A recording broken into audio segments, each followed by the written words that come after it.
Welcome to the Maritime Executives podcast series, In the Know. I'm Tony Munoz, Editor-in-Chief. Our Executive Corner podcast will provide conversations with top executives concerning events and issues that are shaping our industry today. We will also bring you up to speed with the latest news and editorials covered by the Maritime Executive. Welcome to the Maritime Executive Magazine's podcast series, In the Know. I'm Paul Benecki, and today I'm joined by Joseph Morris, the CEO and Port Director at Port Everglades, and we're going to talk a little bit about the cruise industry and about sea trade. Joseph, why don't you just kick it off a little bit with telling us about yourself and about the port? Thanks, Paul. Great to be with you. I've been here at Port Everglades now, coming up on 2 years as we record this, and it's been an amazing 2 years. Not just from the diversity that our port brings to the business lines that we have with our big three, all being very, very well balanced between cargo, cruise, and our energy products that move through the port. But the importance of all of those together for our region, for South Florida, as well as the East Coast of the U.S. It's been an exciting first couple years, and having just recently finished my second sea trade with Port Everglades, it's really the energy around the cruise line and cruise industry in total is really amazing, and we see that through so much of the activity that's happening here at the port today. It's record year after record year for us, where just over the last 4 years we've seen a 60% increase, 60% increase in cruise guests coming through Port Everglades. So, our position as the number 3 cruise home port in the world, as well as in the state of Florida, is really cemented in continuing to be a great partner with the cruise industry, with our cruise lines, to provide a great start and finish to these itineraries that they're offering. Great. Well, fantastic. Do you want to just tell us a little bit about what makes Port Everglades so successful as a cruise port? Well, I think one thing that makes us successful is that we're always looking to apply a mantra we have around here of continuous improvement. And while great or perfect is sometimes and very often a myth, it doesn't mean we can't be better. And whether that's applying that to an individual guest experience, or the overall operational process, or how we engage to book with our cruise lines for the next year or 2 seasons ahead, all of that we're always looking for how we improve with and for that audience. So I think that's one thing that keeps us on our toes and helps us continue to deliver successful results. Again, it starts with those partnerships that we have with the cruise lines. Another element I'd like to touch on, I love to deliver this message with our team and with our partners is, as much as we are an operating port with a variety of business lines, we're in the service industry. We are here to ensure that our tenants and our users, whether that's cruise, cargo, energy, bulk, dry bulk, cement products, all of those need to coexist, and our role is to help facilitate all that together, so that they can all succeed and continue to be winning with us, not just winning on their own. That's great. Yeah, it starts with culture, right?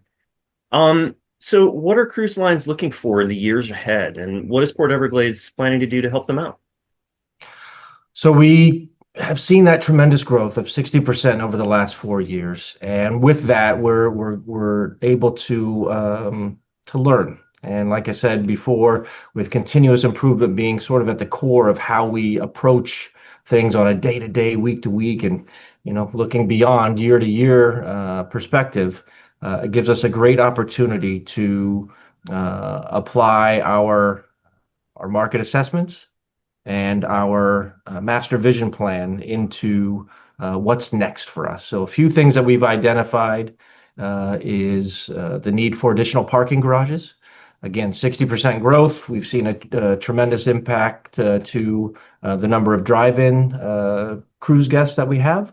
So we'll be looking to build a few parking garages here on the footprint to facilitate that initial part of their journey coming into the port and getting onto the ship. Additionally, as we look at these peaks that are coming with larger ships, and at our peak, we're going to have 8 ships in port, all trying to do their disembark operations within a couple of hours, and then prepare for the next wave of cruise goers, also in a couple of hours period, with 8 ships in port. That number can reach in excess of 55,000 people in a roughly 6-hour span.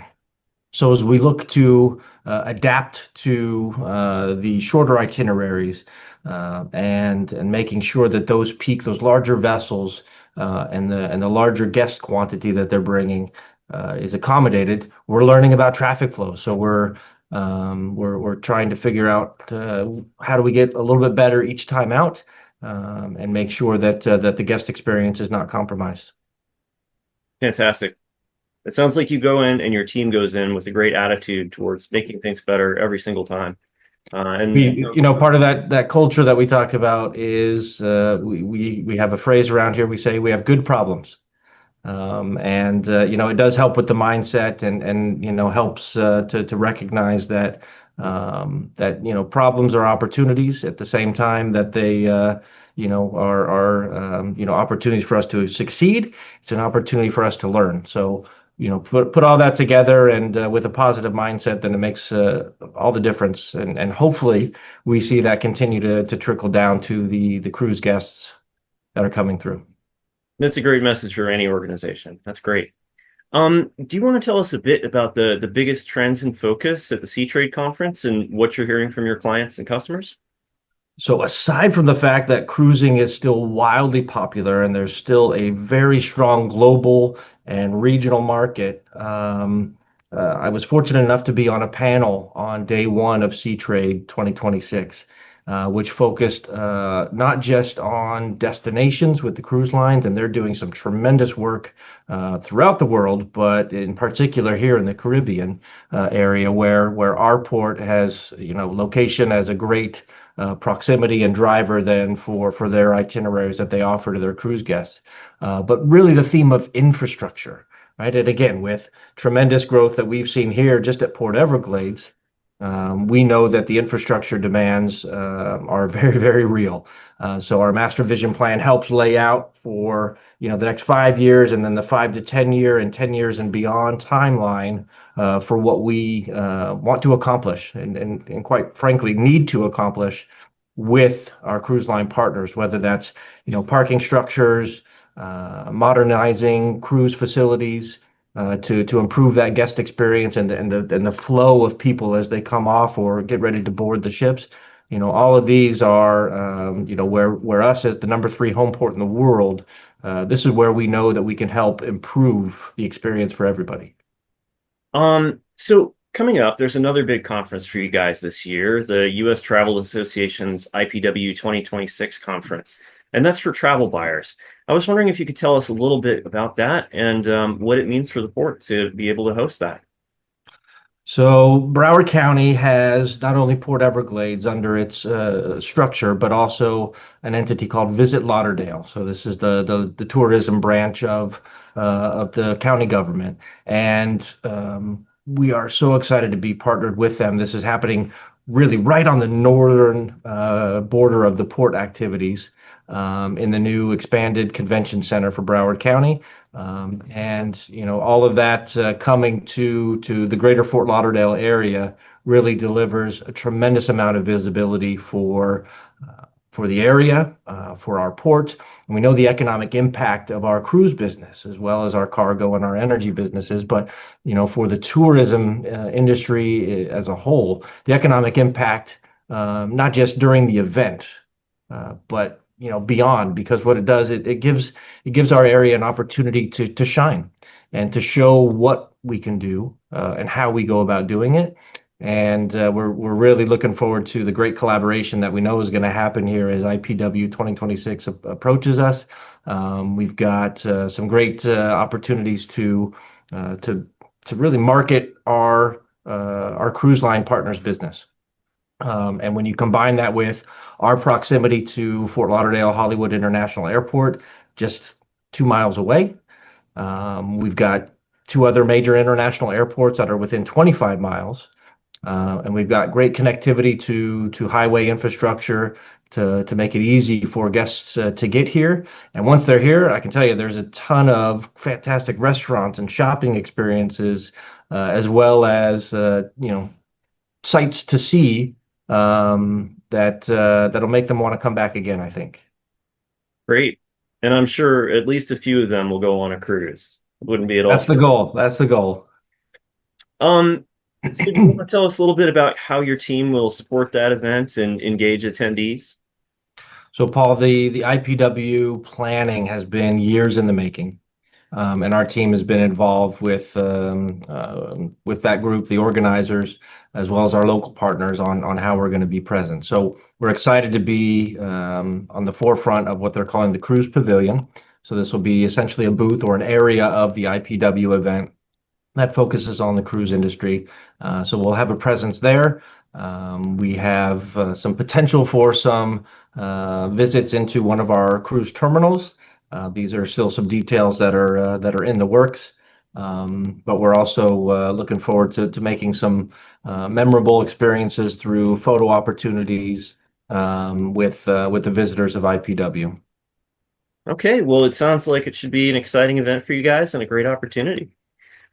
Is there anything further that we haven't covered that you'd like to add?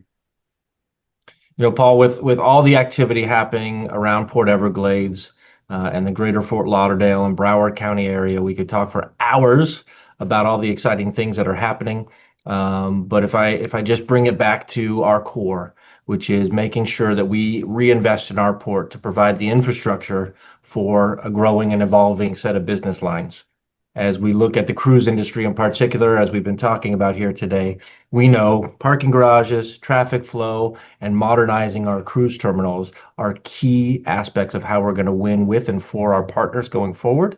And we have a very exciting milestone happening in November of 2026, where the largest cruise ship in the world, Royal Caribbean's newest Icon class ship, the Legend of the Seas, is going to call Port Everglades home for the 2026-2027 season.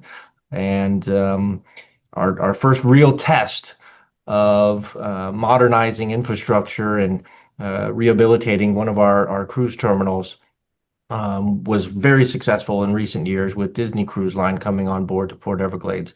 So this is our next test. And we look forward to those opportunities being granted to us by our fantastic cruise partners. And again, we know how much this means to not just the cruise industry, but to our local economy, to our local and regional partners. And we're excited to play a positive role in making all that win. It's always good catching up with you guys and hearing about the port. And yeah, we look forward to further episodes with you. Very good. Thanks, Paul. All right. Take care.